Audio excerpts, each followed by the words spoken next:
ಆತ 4 ಯುಗಗಳಲ್ಲಿ ಕೃಷ್ಣ ಕೃತಯುಗ, ತ್ರೇತಾಯುಗ, ದ್ವಾಪರ ಯುಗ, ಕಲಿಯುಗ ಅನ್ನುವಂಥದ್ದು.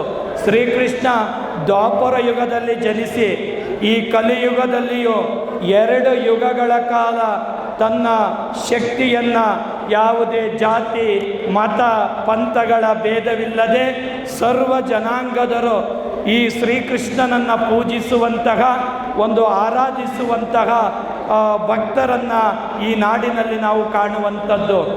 ನಾವು ಗೊಲ್ಲ ಸಮುದಾಯದಲ್ಲಿದ್ವಿ, ಕಾಡುಗೊಲ್ಲರು ಅಂತ ಪ್ರತ್ಯೇಕವಾಗಿ ಮಾಡಿದರೆ ಅದನ್ನು ಸೇರಿಸಿ ಅನ್ನುವಂಥದ್ದು ನಮ್ಮ ಮನವರಿಕೆಯನ್ನು ಸಾಹೇಬರಿಗೆ ಮಾಡ್ತಾ ಇರುವಂಥದ್ದು.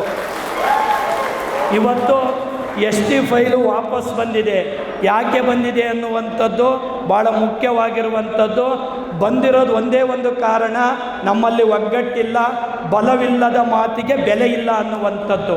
ಅದಕ್ಕೆ ನಾವೆಲ್ಲರೂ ಸಂಘಟಕರಾಗುವುದರ ಮೂಲಕವಾಗಿ ಇವತ್ತು ನಿಜವಾಗಿಯೂ ಅಲೆಮಾರಿಗಳು ಅಂದರೆ ಕಾಡುಗೊಲ್ಲರು ಅನ್ನುವಂಥದ್ದು ಒಂದು ಕಡೆಯಿಂದ ಮತ್ತೊಂದು ಕಡೆಗೆ ಕುಲಕಸುಬುಗಳನ್ನು ಮಾಡಿಕೊಂಡು ಈ ದನಗಳನ್ನು, ಕುರಿಗಳನ್ನು, ಮೇಕೆಗಳನ್ನು ಒಡ್ಕೊಂಡು ಆ ಕಾಯಕವನ್ನು ಮಾಡಿಕೊಂಡು ಬದುಕನ್ನು ನಡೆಸುವಂಥದ್ದು.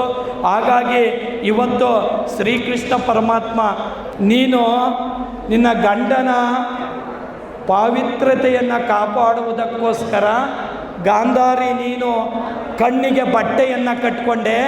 ಕಣ್ಣಿಗೆ ಬಟ್ಟೆಯನ್ನು ಕಟ್ಕೊಂಡ ಮೇಲೆ ನಿನ್ನ ಮಕ್ಕಳು ಯಾರ ಜೊತೆಗೆ ಹೋಗ್ತಾರೆ, ಯಾರು ಸಹವಾಸ ಮಾಡ್ತಾರೆ, ಯಾರ ಜೊತೆಗಿದ್ದಾರೆ ಅಂತ ನೀನು ಕಣ್ಣು ಬಿಚ್ಚಿ ನೋಡಲಿಲ್ಲ. ಆ ಕಾರಣಕ್ಕೆ ನಿನ್ನ ಮಕ್ಕಳು ದಾರಿ ತಪ್ಪಿದ್ರು ಅಂತ ಹೇಳ್ತಾರೆ ಶ್ರೀಕೃಷ್ಣ. ಆದರೆ ಕುಂತಿ ತನ್ನ ಕಣ್ಣನ್ನು ಬಿಟ್ಕೊಂಡು ಮಕ್ಕಳು ಯಾರ ಜೊತೆಗೆ ಹೋಗ್ತಾರೆ, ಹೇಗಿರ್ತಾರೆ ಅನ್ನುವಂಥದ್ದನ್ನು ನೋಡಿದರು. ಪಂಚಪಾಂಡವರು ಇವತ್ತು ಈ ಸಮಾಜದಲ್ಲಿ ಮೂರ್ತ ಸ್ವರೂಪ ಪಡ್ಕೊಂಡು ಅಗ್ರಗಣ್ಯ ಸ್ಥಾನದಲ್ಲಿ ಪೂಜ್ಯಗೊಳಗಾಗಿದ್ದಾರೆ.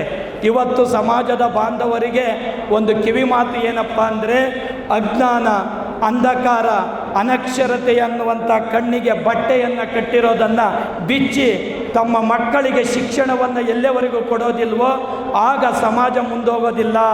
ಅಂತಹ ಅಜ್ಞಾನ, ಮೌಢ್ಯತೆ, ಕಂದಚಾರದ ಕಣ್ಣಿನ ಬಟ್ಟೆಯನ್ನು ಬಿಚ್ಚುವುದರ ಮೂಲಕವಾಗಿ ಈ ಸಮಾಜಕ್ಕೆ ಒಂದು ಶಿಕ್ಷಣವನ್ನು ಕೊಡುವಂಥದ್ದು ಭಾಳ ಮುಖ್ಯವಾಗಿದೆ. ಈಗ ಅಲೆಮಾರಿ ಶಾಲೆಯನ್ನು ಸಾಹೇಬರು ಇಲ್ಲಿಗೆ ತಗೊಂಬಂದಿದ್ದಾರೆ.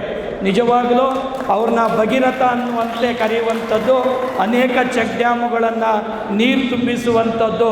ಅದಕ್ಕೆ ಸಾಹೇಬರಿಗೆ ಇಲ್ಲೊಂದು ಹಾಸ್ಟೆಲನ್ನು ಮಾಡೋದ್ರ ಮೂಲಕವಾಗಿ ಇದಕ್ಕೊಂದು ಶಕ್ತಿ ತುಂಬುವಂಥದ್ದಾಗಬೇಕಾಗಿದೆ. ನಾವು ತರಬೇತಿಯನ್ನು ಕೊಡುವಂಥದ್ದು, ವೃತ್ತಿಪರ ಶಿಕ್ಷಣಕ್ಕೆ ಹೆಚ್ಚು ಆದ್ಯತೆಯನ್ನು ಕೊಡುವಂಥ ನಿಟ್ಟಿನಲ್ಲಿ ನಾವು ಸ್ಕಿಲ್ ಡೆವಲಪ್ಮೆಂಟು ವ್ಯಕ್ತಿಗಳನ್ನಾಗಿ ಈ ಸಮಾಜದಲ್ಲಿ ಮಾಡಬೇಕಾಗಿದೆ. ಇವತ್ತು ಸಾಹೇಬರು ಮನಸ್ಸು ಮಾಡಿರೋದ್ರಿಂದ ಇವತ್ತು ಕಾಡುಗೊಲ್ಲರ ಅಭಿವೃದ್ಧಿ ನಿಗಮ ಆಗಿರುವಂಥದ್ದು ತಕ್ಷಣವೇ ಅಧ್ಯಕ್ಷರನ್ನು ನೇಮಕ ಮಾಡುವುದರ ಮೂಲಕವಾಗಿ ನಿಮ್ಮ ಪಕ್ಷಕ್ಕೆ ಯಾರು ದುಡಿದಿದ್ದಾರೋ ನಿಷ್ಠಾವಂತರಾಗಿ ಅಂಥವ್ರನ್ನ ನೀವು ನಿಗಮದ ಅಧ್ಯಕ್ಷರನ್ನಾಗಿ ಮಾಡೋದ್ರ ಮೂಲಕ ಈ ಸಮಾಜಕ್ಕೆ ನ್ಯಾಯವನ್ನು ಒದಗಿಸ್ಕೊಡ್ಬೇಕಾಗಿದೆ. ಯಾಕೆ ಅಂತಂದರೆ 2.5 ವರ್ಷ ಕಳೆದೋಯ್ತು, ಇಬ್ಬರು ನಿಗಮದ ಅಧ್ಯಕ್ಷರಾಗ್ಬೋದಾಗಿತ್ತು. 2.5 ವರ್ಷ ಸುಮ್ಮನೆ ಕಳೆದೋಯ್ತು. ಸಾಹೇಬರು ಹೇಳ್ತರು ಒಗ್ಗಟ್ಟಾಗಿ ಇವ್ರು ಬರೋಲ್ಲ ಸ್ವಾಮೀಜಿ, ನಾನೇನು ಮಾಡೋಣ ಅಂತ. ಹಾಗಾಗಿ ನೀವು ಒಗ್ಗಟ್ಟಿನಿಂದ ನಿಮ್ಮ ಪಕ್ಷಕ್ಕೆ ಯಾರು ನಿಷ್ಠೆಯಿಂದ ದುಡಿದಿದ್ದಾರೋ ಅವ್ರನ್ನ ಮಾಡೋದ್ರ ಮೂಲಕ ಈ ಸಮಾಜಕ್ಕೆ ನಮಗೆ ಯಾರೂ ಶಾಸಕರಿಲ್ಲ, ನೀವೇ ಶಾಸಕರು, ಹೌದಲ್ವಾ?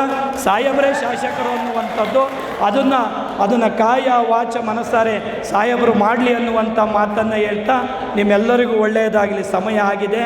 ಹಾಗಾಗಿ ನೋಡಿ, ನಾವೆಲ್ಲರೂ ಒಂದು ಶಕ್ತಿವಂತರಾಗುವಂಥದ್ದು. ಸಾಹೇಬರು ಮನಸ್ಸು ಮಾಡಿದರೆ ಇದೇನು ದೊಡ್ಡದಲ್ಲ.